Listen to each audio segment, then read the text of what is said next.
Sasalag mo po ito na eh.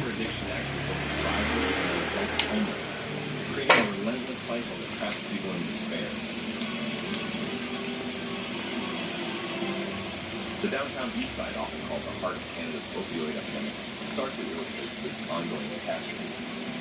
Oh. I thought fentanyl, people died from fentanyl who were introduced drug users on street and French, like on the downtown side. That's what I thought. I didn't realize that people Sizzling hot dog.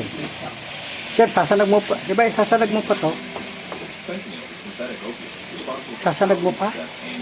Oo. Ruthless hole in the city's most at-risk individuals. Ito ko sa mga. Ah. In 2023 alone, British Columbia reported more than 500 fatal overdoses of Vancouver bearing the heavy burden. Within the homeless community, nearly 60%, especially fentanyl and methamphetamine cases, Nasa tapoy. much more than mere data. Parang matasta eh. Estado yung ano nga yung stage. These are human lives hanging in the balance and tangled in the turmoil of addiction. Talaga ba naman sila? Hmm.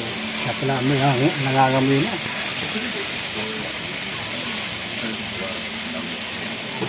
Ilang bell pepper binili mo?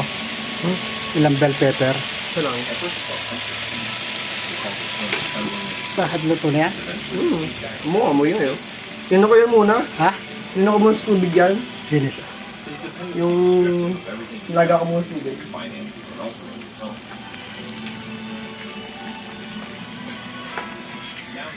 Sasanag yan. Dito mo rin sasanag yan? Hmm. Meron ba tayo taso malaki? Kasya dyan? Saan? Dito? Oo. Ayun nga. Kuha ko dun. Yan, sa loob bata may malaking tasa eh. Sarap po niya, no? Sizzling hotdog.